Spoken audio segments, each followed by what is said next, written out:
AiR. So I want to thank all of you so much for joining us today. And a huge special thanks to our amazing Glyph artists that are all joining us as part of this roundtable discussion. We have Beatriz Cortez, who, oops, sorry, my cat is clawing my chair.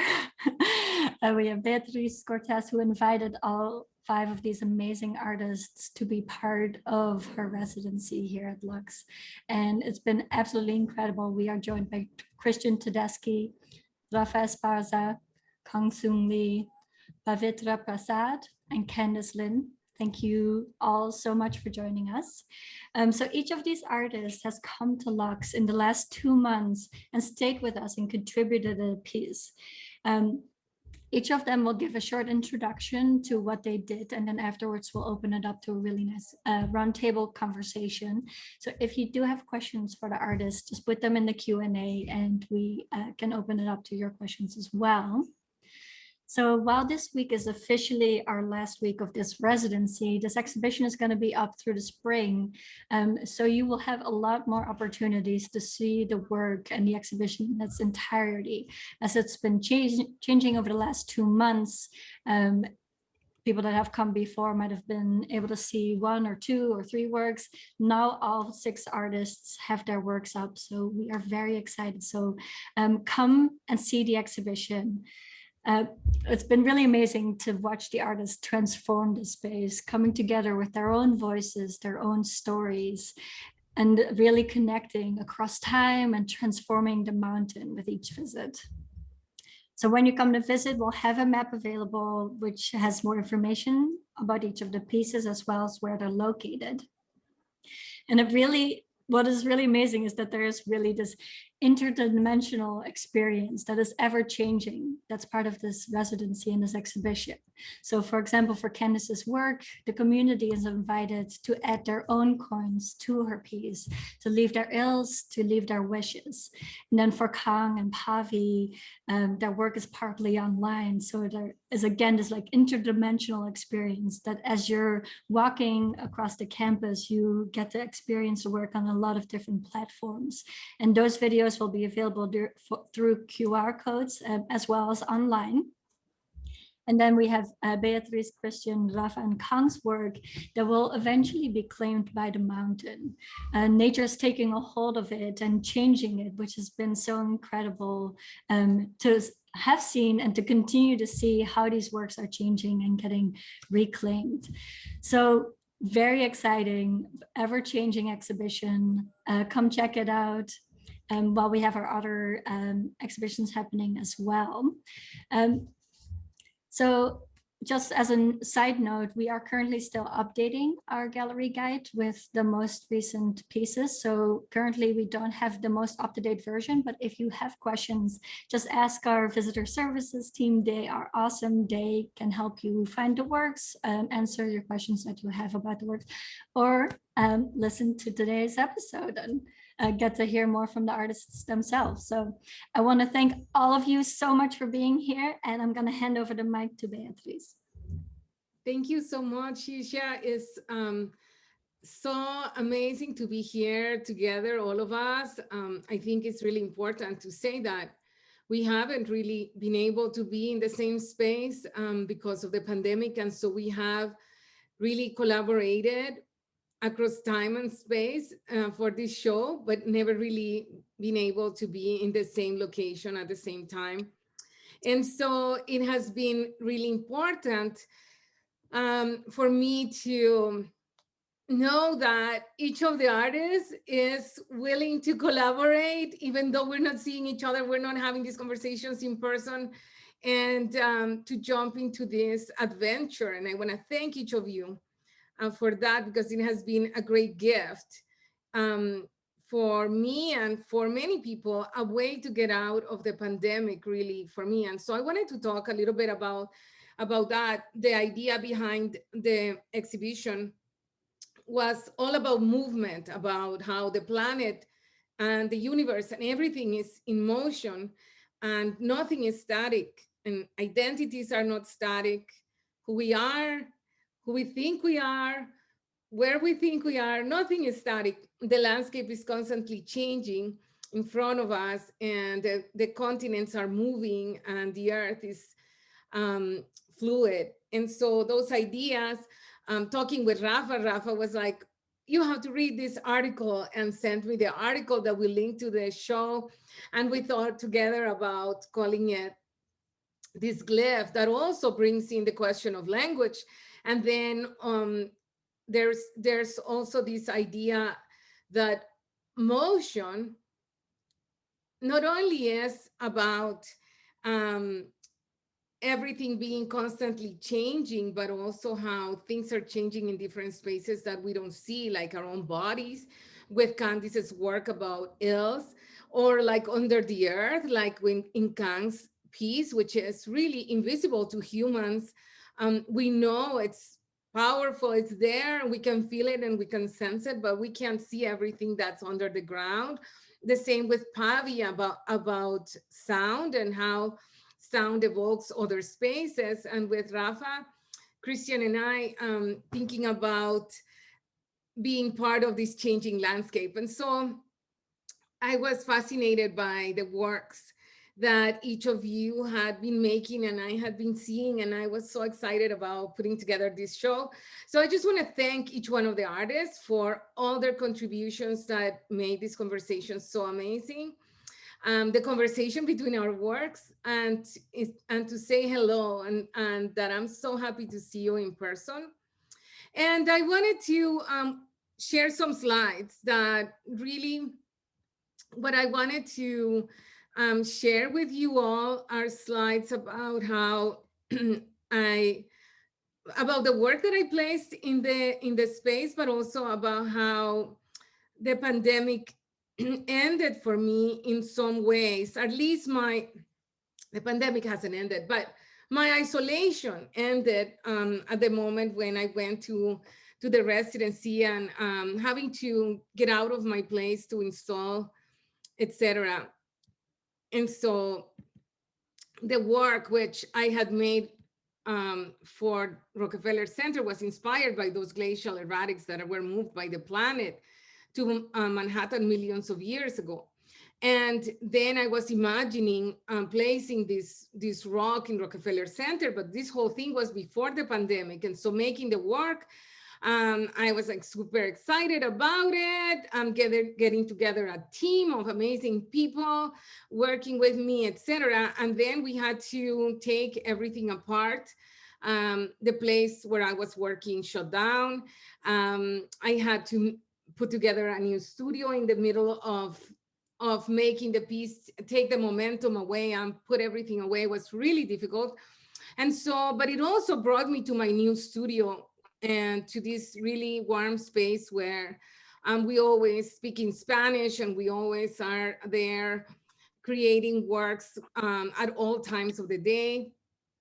And making this work in the middle of a pandemic meant also that a lot of the people, the only people that we were seeing, especially Tatiana, my assistant, and I, were coming, her family, my family, our friends, everyone came to work with us and to finish this work. And so the piece that's at the mountain has the hands and the labor of all these people that came to support us so that we wouldn't break our quarantine. And as it was exposed to the environment, it changed in its colors a little bit in front of Rockefeller, the Rockefeller Center buildings, but also here, I'm bringing it up the mountain, the creative efforts of so many people, especially Yusha and Andrew, thinking about how to bring it up the mountain and installing it, which was installed by a team and by Tatiana, whom you see here.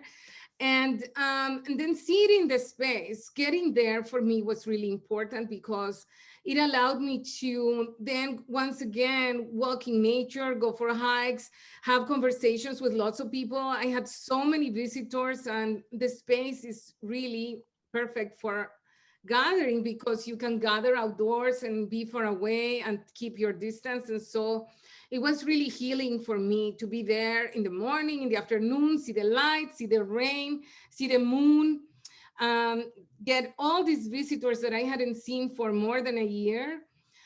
see Rafa's workshop, meet the artists that work with Rafa. Chris and Carlos have Young Chong and Kibum Kim visit from Commonwealth and Council. My favorite peoples are coming to visit. And so it was beautiful to have everyone join in. The joy of having work up in the mountain and the rewarding experience of going up the hill. And so it has been really beautiful for me, a beautiful experience. And I'm really grateful. And so these are some of the images that I wanted to show really quickly. Inside the gallery, which we never did open to the public, there's some other works that also enter in conversation, some with glacial erratic, and some amongst each other, the works that Candice Lin installed inside the gallery, which were the first works, and the other works that are there. And so I'm gonna stop there so that everybody else can show their own images. But thank you so much to all of you and to everyone who came to visit for all the warmth. Thank you so much, Beatriz. I'm going to hand it over to Christian to share more about his work. Which one is Christian? I know there are so many Christians joining us today. Yeah, I should start by saying for my doubles, I'm sorry, but yeah, if you might want to check your email. I sent out the proper link. It's my fault. I screwed up. You know, see what you can do. But here, let me share my screen. I'll talk about the work.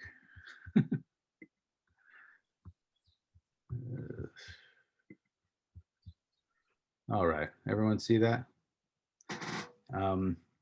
First of all, I'd like to say thank you so much to Beatriz and the staff at Lux, and anyone who else was helped with this thing. It was really an emotional and intense experience for me, but it was great. I mean, the people at Lux were just so amazing and really made it a special experience for me.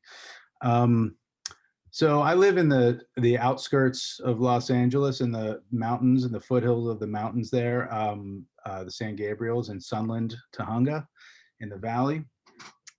And my wife and I hike up to this location quite a bit, and a lot of the structures around here were built in the early 1900s. A lot of the old structures were built in the early 1900s out of traditional sort of stone masonry techniques. This is a well that I would go. It's sort of like it sort of draws us there. It's kind of off the beaten path, but it's kind of, when we go for a walk, it's like, are we going to go to the well? And so we kind of, it's a special thing to us. And oopsie. And the well is something that when I read the description of the exhibition that Beatriz put out there for the Glyph, I was very impressed. It was one of the most beautiful exhibition descriptions that I've ever been involved with. And so I love this idea of collaborating with people who I've never really met before, and on this, and that will share this experience on the mountain in this strange pandemic kind of way. And so I wanted to bring a gift for the mountain, for the snake below the mountain. And I brought this, this isn't the actual shell, but I brought a conch shell with me that I've had for about 20 years in my possession, and it's a trumpet, essentially. There's a slit in the top, and it's one of the most ancient musical instruments. And so I wasn't quite sure how this was going to work out, and it's still sort of revealing itself to me as this goes on. So we start, as I knew that the well was going to be a thing, and I knew I was going to offer something to the mountain through the well. And I started to build the well using materials that are very accessible to me. The stone wells were made by people who had materials that were very accessible to them, like stones. So they started building out of stone. And for me, it was old clothing and things that, you know, I've been working with old studio clothing for 20 something years now. And, you know, so it seemed like a natural sort of way to build this kind of sort of a perverse form of stonemasonry. Um, and to start this, we had to dig a hole on the mountain, and I really wanted that sort of intersection into the landscape.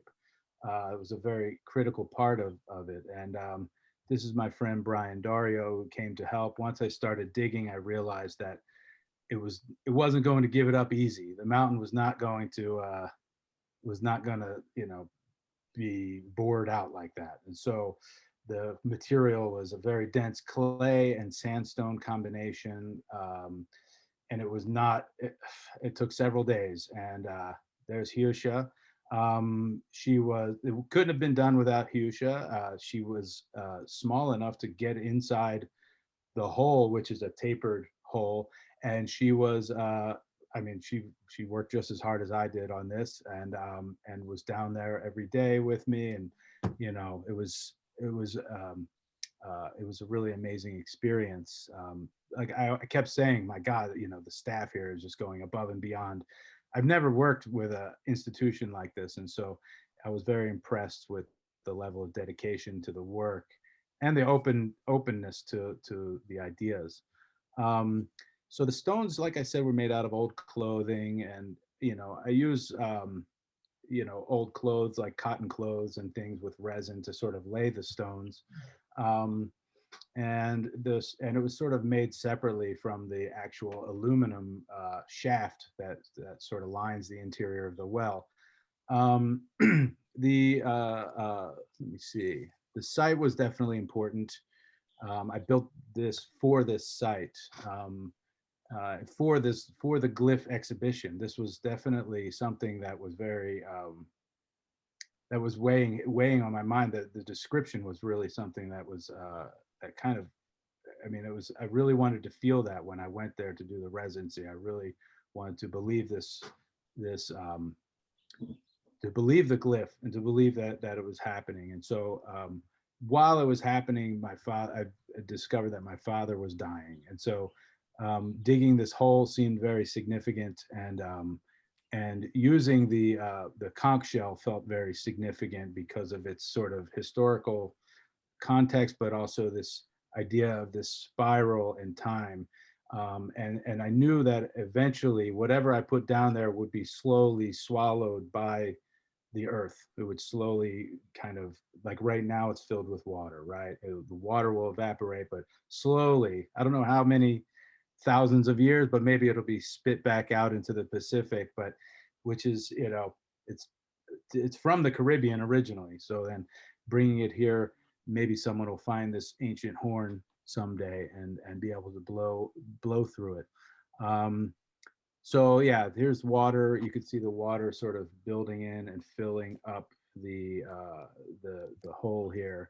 And like I said, I mean, it's not like the research is still coming. I don't really work from a research first and then execute. It's kind of like I go with instincts, and then and then like the piece reveals things. And right now it's revealing more to me than I ever expected, but it's also, it's becoming what it needs to be, you know.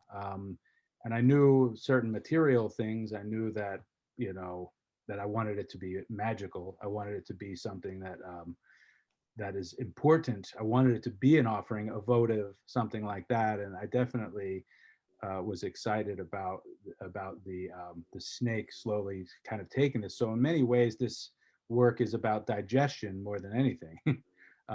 But I did go back to visit it recently, and I've, you know, since then my father had passed, and uh, you know, there was a weird sort of empathy or something that I felt for the shell. It was kind of like I wanted to grab it. I had this sort of urge, and so I wasn't expecting that. I had this kind of strange relationship to it because it felt like, okay, I'm done. I got to go. All this intense stuff happened. I come back, and now it's being consumed. It's already happening.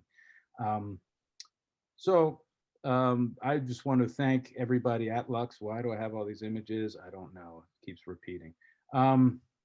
So, and, and I think that it was, and thank you for keeping the peace there. And I'm excited to see what happens. It's an excuse to come and visit periodically. And I certainly appreciate it. And thanks to Beatriz and of course the mountain, but yeah, I guess that's it. Thank you, all of you, and it's really nice to meet you in this way. Thank you so much, Christian. I would like to pass it on to Rafa.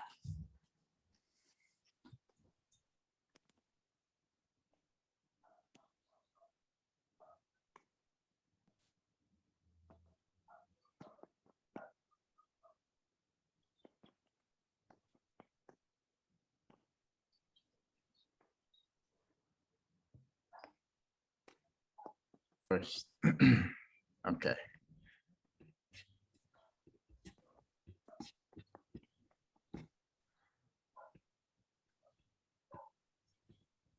So firstly, wanted to thank Beatriz and Yusha and all of the volunteers that came out for a day of workshop that ended up being the team that actually materialized the idea of Talatoa into becoming a reality. I'm just gonna give a little bit of background of the kind of like inspiration behind the piece.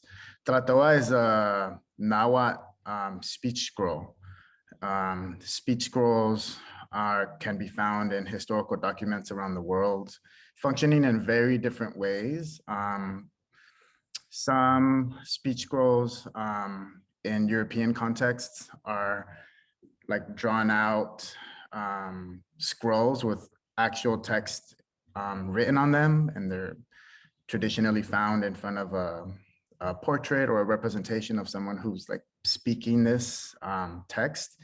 In Nahuatl pictographs, though, these speech scrolls have like a much broader kind of like meaning in terms of how they're used in pictographs. It's more alluding to like the act of speech.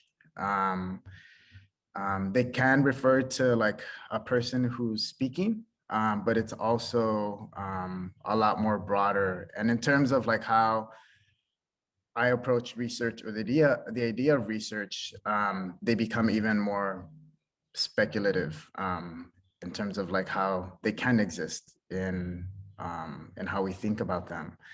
And after having that first conversation that Beatriz was talking about, where we're discussing the ideas of this exhibition, and when she decided to use this glyph of a mountain as a title, I got super excited, and I just started like looking up these codexes where I could find like started finding different iterations of the Talatoa.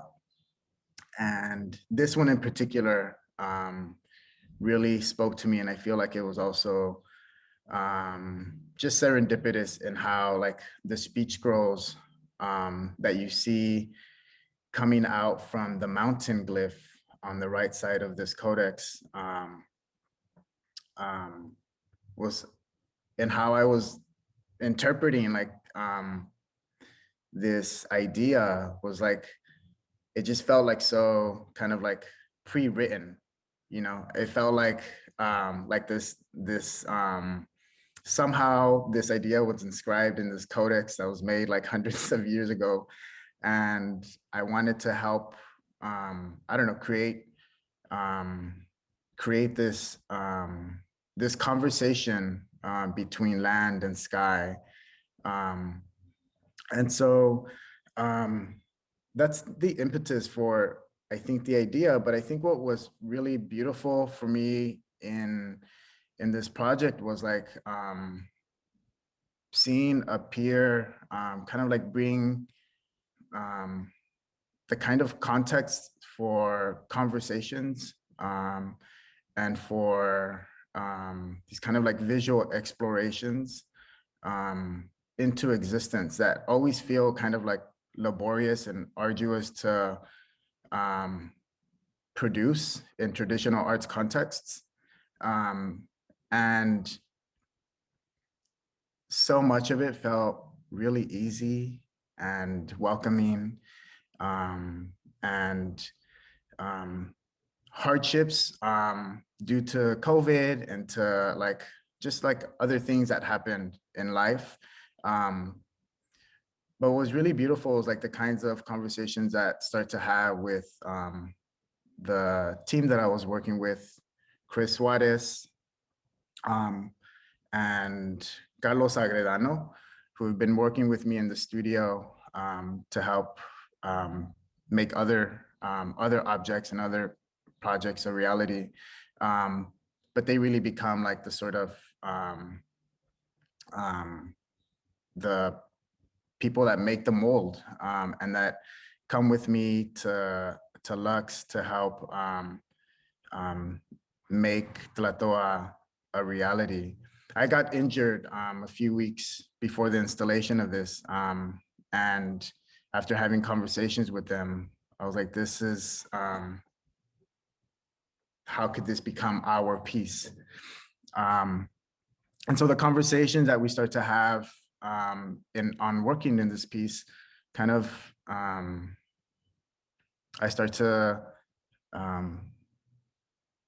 see a growth in our relationships that are beyond like these kind of like being in the studio, working together to make this project happen.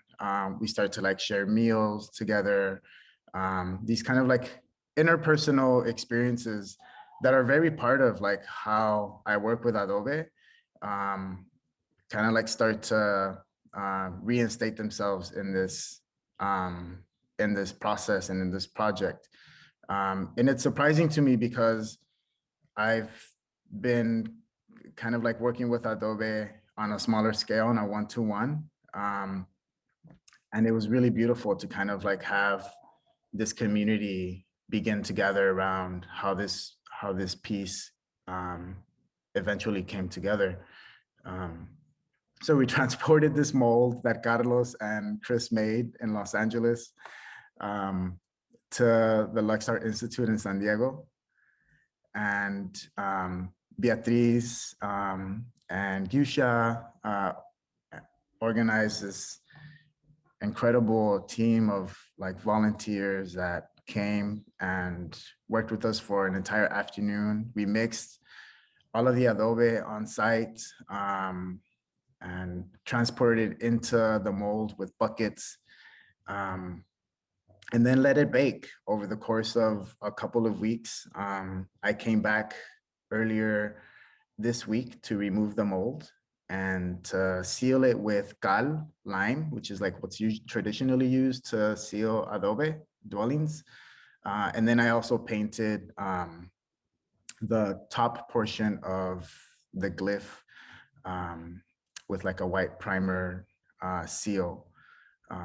And so this piece, when I talked to Beatriz about it, was intended for it to be seen from the sky. So not necessarily like gesturing towards a human audience, but more like the cosmos or animals. And once we visited the mountain, there was this possibility of it could be for both. It could be for humans and it could be for the sky. And so we decided on installing it on this kind of like edge of the mountain. So it's not completely parallel to the sky, but it's kind of like at an angle so people could also experience it. And I loved walking around the grounds and seeing Christian's piece and seeing Kang's piece and seeing like how, you know, when I think a piece like this, we're thinking about like the depths of the sky and the life that's, you know, maybe that we don't know of, perhaps. It was really beautiful to see how some of the other artists were thinking about the same depth, but thinking about the depth of land and thinking about the experience embedded like in the depths of this mountain. It's a conversation that just felt really beautiful to be a part of. Thank you so much again for the invitation, Beatriz. Thank you so much, Rafa. I want to hand the mic over to Kang.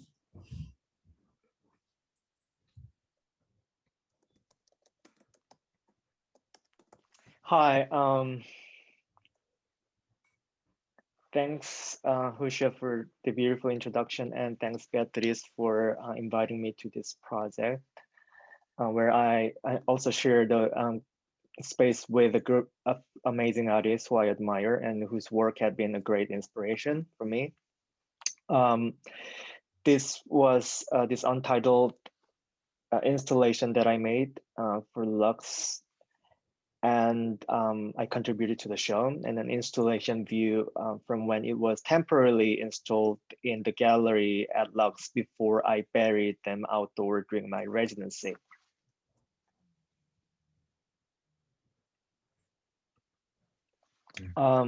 So for the viewers to understand the idea behind this work, I would like to talk a little bit about my project Garden from 2018. So the project was based on my research on two artist activists, Oh Jun-soo from Korea and Derek Drummond from the UK, respectively, which resulted in an exhibition that presented drawings, archival installations, and videos centering on these two figures and their biographies.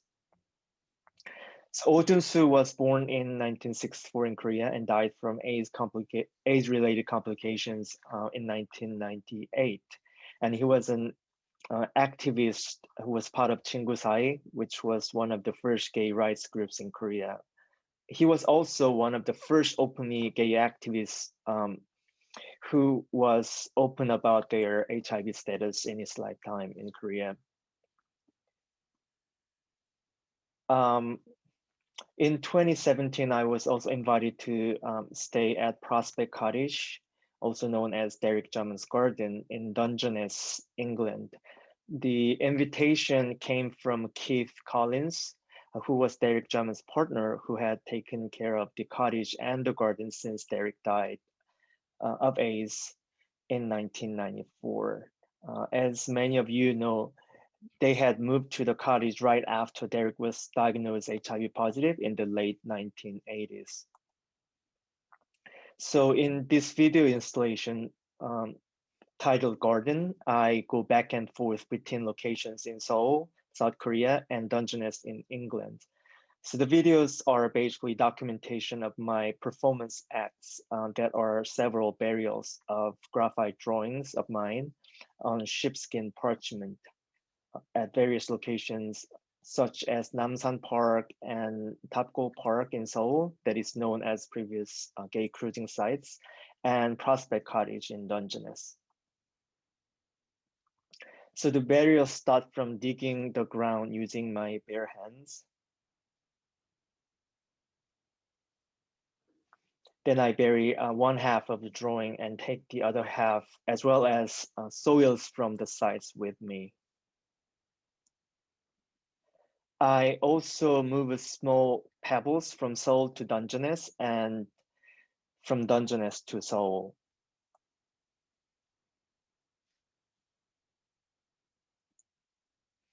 And these pebbles also became subjects of graphite drawings about the size of my height, one from Dungeness and the other one from Tapgo Park in Seoul. And they were shown in this exhibition space along with ceramic vessels made out of soils from Tapgo Park, Namsan Park, and Prospect Cottage mixed with California clay. And some sambe fabric became a hammock-shaped sculpture with gold embroideries and dress using the pattern of embroidery from a curtain at Prospect Cottage.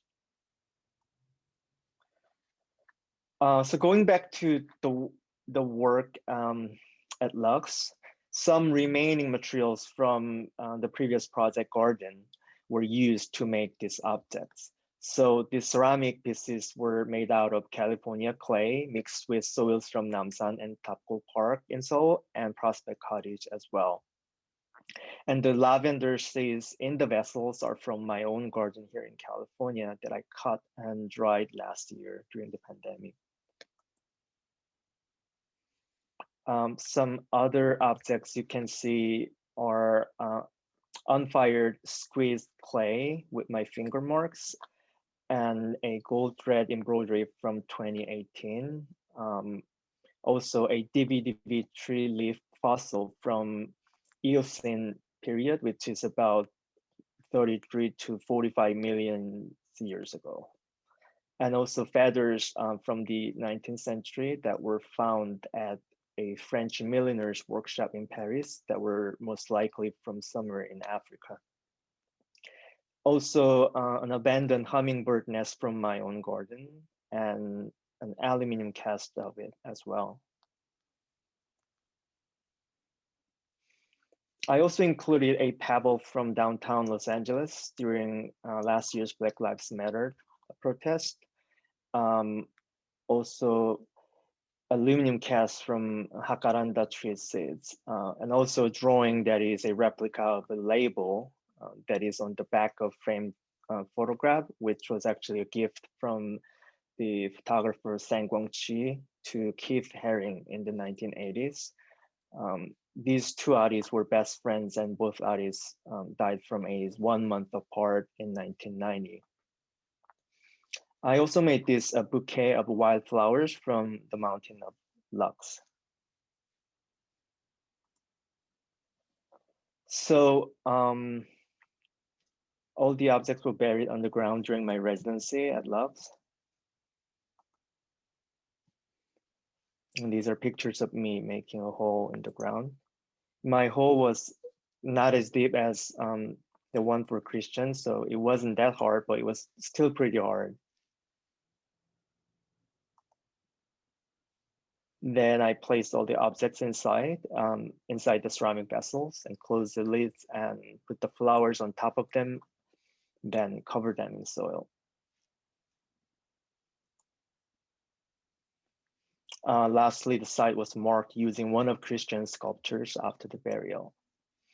So I was thinking about, while making this work, Beatriz glacial erratic, the large metal sculpture that is now in the process of decay at the site, a work that is about migration beyond human scale and pace. And I was thinking about my burial as an act of honoring all different memories, particularly queer legacy in relation to disease and trauma, but also thinking about the possibility of collapsing different times in this place and talking about intergenerational memories and connections in this piece. I also have to say this work is inspired by some of artists that are participating in the exhibition, like Rafa's work using soil, the Adobe works, and his outdoor performance, as well as Candice's work for clay work, particularly the work that I saw last year, where she made it like full-scale monumental ceramic Sarcophagus. Yeah, sarcophagus, and with her future cat. So I also wanted to make this connection with other artists and their practice in this piece. So I'm going to stop here. Thank you so much, Kang. I want to hand it over to Pavi. Thank you. I just want to say thank you to Beatriz and to all the artists and Husha. This has been a really profound experience for me because the way that I came into this project when Beatriz invited me to was with a sense of openness about what the work that I would make would be. So I didn't have any really defined ideas about what would end up happening when I started to do the work. And so I arrived at Lux really hoping for the process to be about the conversations that I would have with the artists' works that were already there and that were about to come. So I just want to share with you some of the ideas that I did come in with, and I invite you to make your own connections. Having heard from the artists about their works, I'd like to not spell those out, but to invite you to see what emerged, because some of it was a real surprise to me too. I was not expecting this kind of synchronicity between the works, and some of it was anticipated and a lot of it wasn't. So here we go. The piece that I made is a series of sound installations that are accompanied by very brief text, voice performance, and movement, gestural performances. Those are the ones that you will be able to see as videos as you move through the grounds, and you can scan the QR code associated with the sound installation, and they're in 3 different spots. The first is in conversation with Kang's burial performance and the Christian stone that marks the site. The second is approaching Rafa's sculpture, the adobe sculpture, and the third is on the plateau of the hilltop, the mountaintop, with Beatriz's and Christian sculptures. The glyph reminded me almost instantly of the ways in which mountains and snakes appear in Hindu mythology, and the kind of stories that I was raised with growing up in India. And this is from one of the originary epic stories of how the cosmos came to be. And you see the mountain and the snake are used to churn the ocean of milk, which represents the cosmos, out of which many things come out, good and bad. And at the bottom is supported, the mountain starts to sink, and it's supported by a giant tortoise, which has been sort of my artistic and spiritual guide for many years. And so this image, this image to me really spoke to the way that the glyph is part of our collective consciousness, so much so that it is not limited to one culture or terrain. And I really wanted to capture that in some of my performance work. This is the same imagery on the facade of a temple in Cambodia, Angkor Wat. And so you see the sort of Hindu mythology is not limited to India per se, but rather to the subcontinent of South Asia and also Southeast Asia. And the spread has been pretty transnational. And so the work tries to erase borders through the use of sound and imagery, mythological imagery. The second image that really captured what I wanted to do was this image of the monkey god Hanuman, who uproots a mountain during an epic battle in the epic Ramayana, and takes the mountain that contains healing herbs to tend to the fallen on the battlefield that the battle is taking place on. And so his act of generosity is that he scoops up this mountain, not just to tend to the side that he is in allegiance with, but also to the side that they're fighting. So it's an act of servitude and devotion to all people. And so the burden that he carries is something that I wanted to capture in the relationality with the mountain. And finally, the Konksha, which is a very prominent piece of Hindu practice, spiritual practice, that is designed or produces the primordial sound that encapsulates all the elements when the conch is blown, and the shape of it evokes the naturally occurring magical spiral, and also the mandalas that emerge within that. And often the subcontinent of South Asia is also imagined geographically and geologically to evoke this shell. It's used to blow a call to awaken, a call to speak, and a call to begin anything. So that is what I tried to capture as well. The instrument that I used to create the soundscapes is the theremin, because I chose this instrument that I've been playing with and learning how to play because it lacked a kind of specificity to location, land, and culture. And so I wanted to use this sound as a kind of portal to bridge the works and the histories and the land that all the artists were bringing into the exhibition. Those are the twins, and there's my dog, which I cannot do anything without because I love her so much. This is the theremin that I used, and this is the artist loft at Lux that I was staying in while I made the pieces. And it was a very, low-tech performance or low-tech recording, because I wanted to capture the ambient sounds of the environment around me as well. Here's a piece that just shows you what it sounds like, just an example.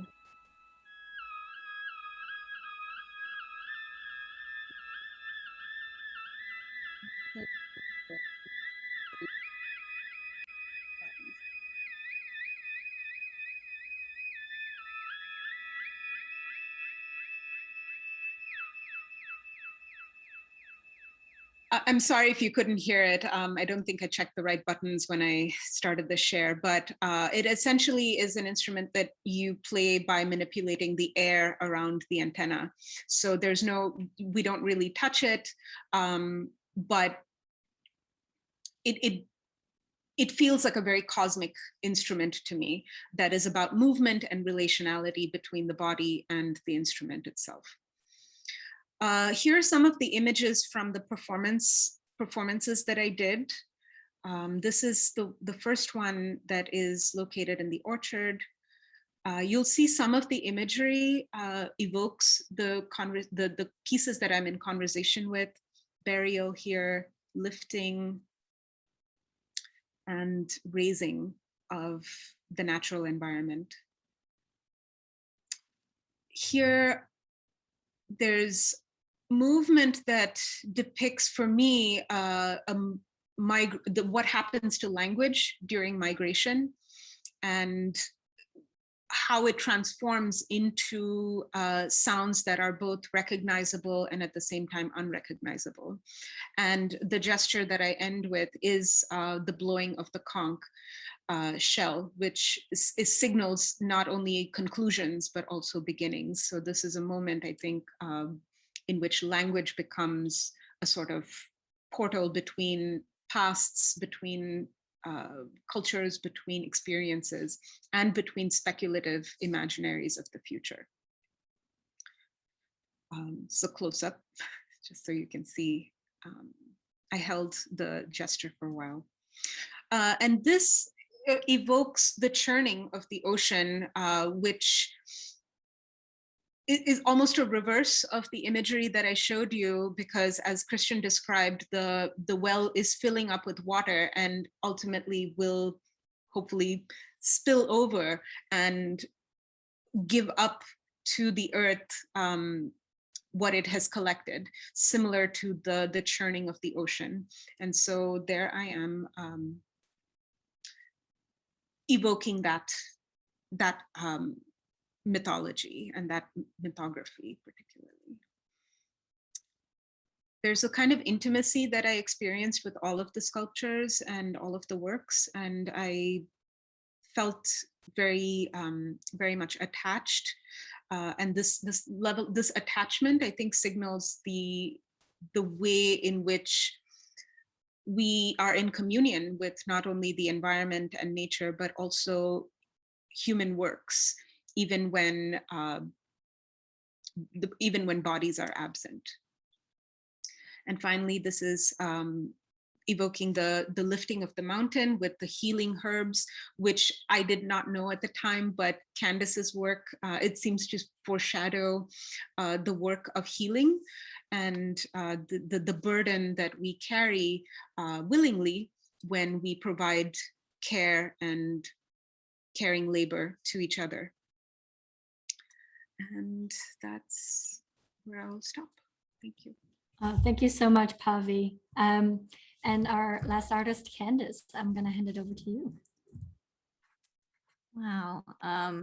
I will be brief since I'm last and we're kind of getting to the end of our hour, but this is very moving and incredible to get to see all these connections I did notice and then ones I didn't notice or didn't know about in everyone's work. It's really incredible and an honor to be with you all. And thank you, Gusha, and thank you, Beatriz, for the invitation. I'm gonna share my screen. So for, is that working good? Okay. So for me, I was thinking about the text Beatriz wrote and the invitation, and I was thinking also about all these videos we got of the mountain as our first experience of it, and thinking about how it seemed so much within the tradition of pilgrimages to nature to be healed. And so I was thinking about that, and I wanted to make a version of a wishing tree, but one that was enlisted to specifically take our ills away during this time period. So this is an image. This is an image of one in India on the left and one in Wales on the right. And it's a tradition that spans many different cultures. I don't really know much about where it originated from, but I was really interested in this idea of this invitation for people to take a coin and add it to this kind of tree, usually that's fallen in nature, to take this object that usually, you know, has a kind of capitalist circulation and to create a circulation in an alternate economy where you're giving the coin as a kind of surrogate for the ill that you want to be healed by the tree, by nature. So I got really excited about this metal clay from one of my peers and students, Sri Frog, who was making some cool work with it. And I was looking at medieval European badges. A lot of them are quite sexual, like big penises or vaginas, or people peeing into the image on the left. There's a wild man peeing into an apothecary, mortar and pestle standing on a fish. And so there's supposed to be these images that are striking so that the demon that would otherwise enter your body and make you ill gets distracted by this like kind of body image and goes into that image instead. And I was having so much difficulty for some reason making this version of this work because I underfired them the first time and they were all brittle. Then I overfired them, which made them turn this crazy iridescent color. And then you kind of pickle them and shine them later. So this is just some images of the process. And then I came with them to Lux, and Gusha had found me this big eucalyptus log and wrestled it single-handedly into her trunk. So we already know what a amazing badass Gusha is with digging Christians well and also wrestling logs. Very dedicated. And I brought different coins from different countries that I had kind of collected with me in my travels. And I hope that people will also kind of when they come from different places to Lux, add to it from coins of different places. Yeah, and I could say more, but I think that's probably a good place to end, and we can talk for a little bit. And if there are questions, I was really struck by how we there's a lot of commonalities around the translation of materials in a lot of our work, like transforming clothes into rocks, transforming rocks into metal, or I guess the reverse, transforming metal into rocks, transforming earth into language, transforming earth into fired clay that contains this like surrogate body. So really moved by all these connections. I love that you brought that up, Candice. I want to give an opportunity to the rest of the artists to respond to that before I ask a question, if anybody wants to respond to that as well.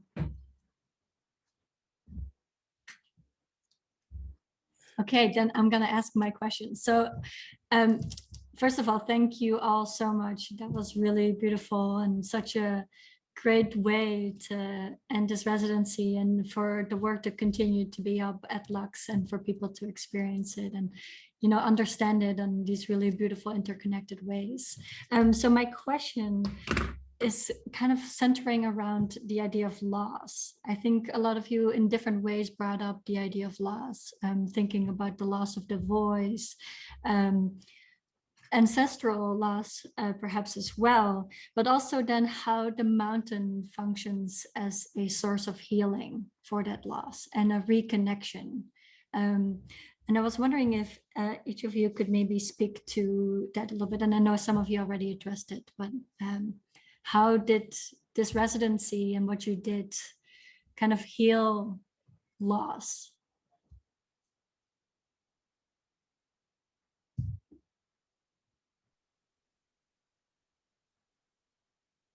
I mean, I could say something. I lost a lot during this. And I think that the isolation was therapeutic for me. And the support was also very, especially, I mean, everything's coupled with the pandemic, you know,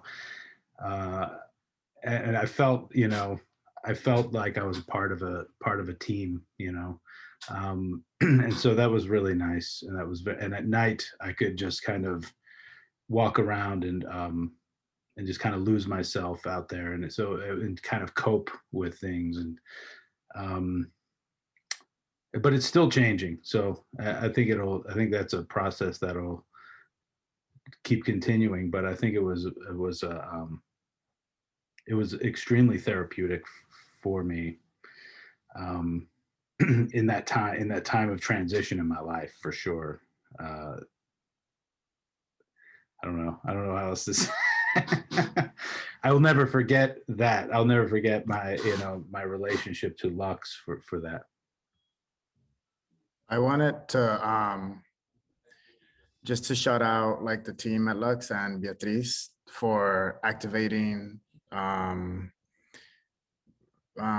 these ways of like care, of caring for how the work is being made, for the works themselves, because they didn't just happen. I mean, I feel like I do experience like a sense of like healing and nurture when I'm around nature, and I try to be in those spaces as much as I can. But it's really like especially like in the moments that we're living through and what we experienced last year, it becomes like a political act, right? When it really like shouldn't be that. But I don't know.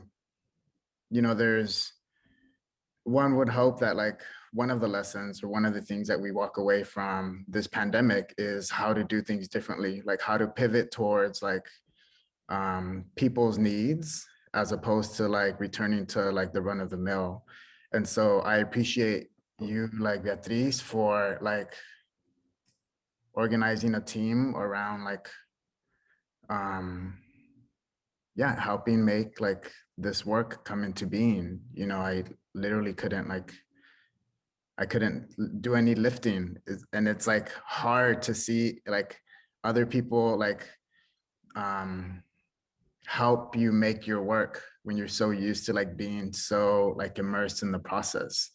And I feel like those things are really, I really value from this experience. And I hope that it's like, it's something that becomes part of like,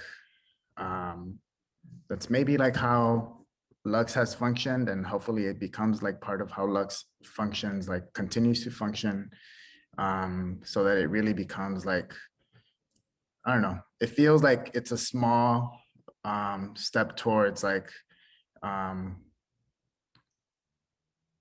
culture being about people, and being, you know, not just about like the way we consume things, but the way that like we could engage with one another and engage with land.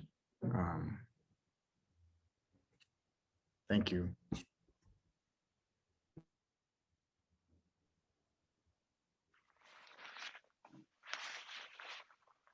I'd like to say something. I think there was something very liberating about not having to produce something linear.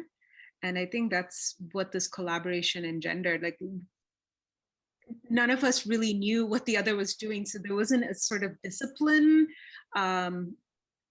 of formally linking these works together. And there was something very freeing about that. And I think, as Rafa was saying, this, it reflects something about how we can do things in the after times when we do have connectivity again, when we come back into communion with each other on a more, you know, proximal level. But there was something about that liberation, the release from linearity, that I think holds some promise for the future and how we do things. And so thank you, Rafa, for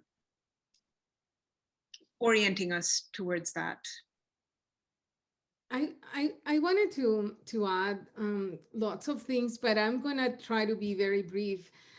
During the time that I have been working on this show, I have also been collaborating with a group of friends in the Guatemalan highlands in a Cachiquel community.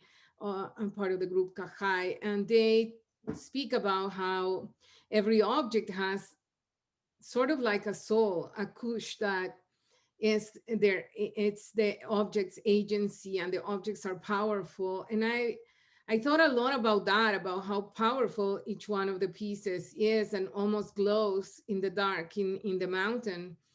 And when I got to the mountain, as I was driving, I was by Highway 78, so just 5 minutes away. I received a call from Guatemala that one of my friends in LA had passed away, a leader in the Maya community, in the Maya Quiche community, Policarpo Cha, who had collaborated with us for In Plain Sight in the summer. And I got to the lots super sad, and I went to the residency, and there was a package from Candice that had like an amulet, and it reminded me of the power of objects and the power of the universe, you know, and the mountain did too. And so it was like really interesting to think about being part of a show with other people that I love and whose work I admire, and who believe in this magic, who believe in the power that objects have that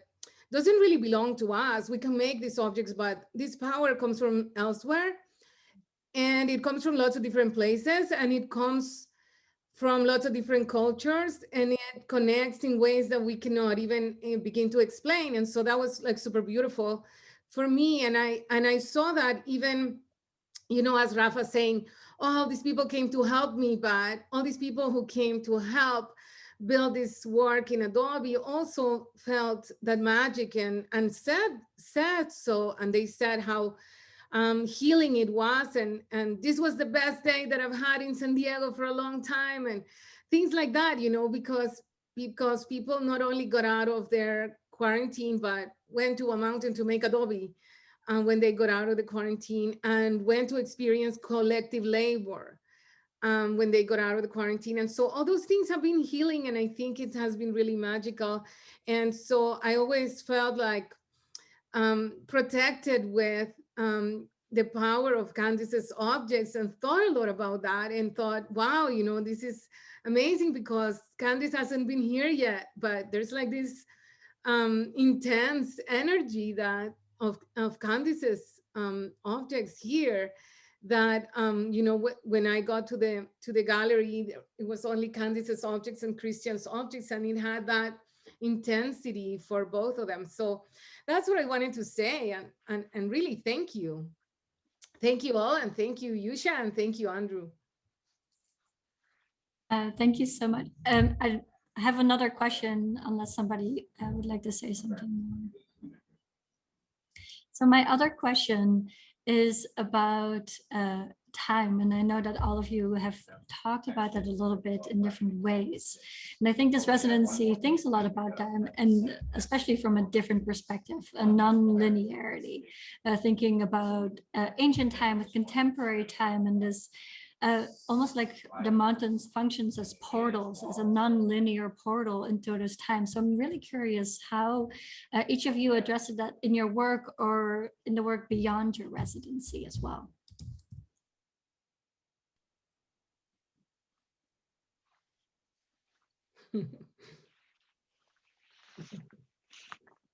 I'll say something. I'll say, I guess for me, I think a lot about time in relation to the past in my own work. And it's interesting to see with this group how much you all are also thinking about the future. Maybe it's good for me to see that, like a more hopeful reorientation rather than just seeing these like cycles of violence, but also cycles of care and healing that repeat. Yeah. That's all I have to say about that. Well, in my case, I brought in like objects from very different time periods. Some are like very, very old, and especially from the perspective of human beings, and some are more recent, and some with personal and collective memories. So I think ultimately I wanted to talk a little bit about like change beyond human scale of time and space as well. Sometimes I feel very much like we failed in something or in making changes, particularly with all the things going on since last year. We feel like helpless in making changes, and I just was thinking that those changes might happen more slowly. You know, sometimes we just don't feel that change happening in our human scale of time, but it's happening, and we may see that the real change after we are gone, you know? So I was thinking about that. Also, I was thinking what was really moving from looking at your work was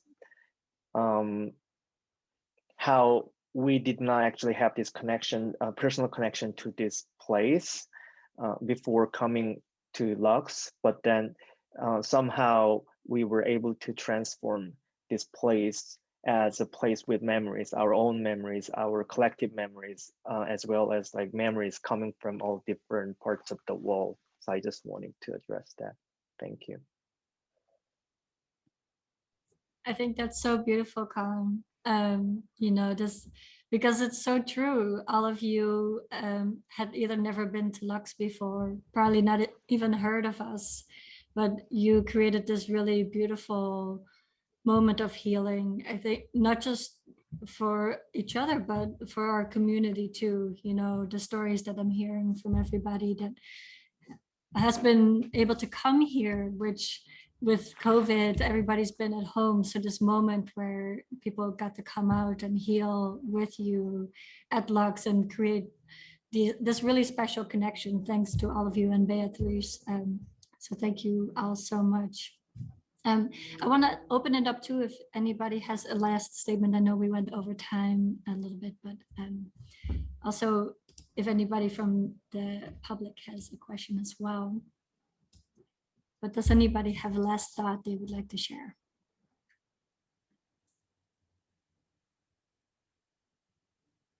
Well, I think with that in mind, I think it was really beautiful what everybody shared, and I want to thank all of you so much. And I really truly enjoyed having or getting to know all of you better. And we should, after COVID, do a reunion, and we'll have a party, a proper party with all of us. That would be really lovely to see each other in person.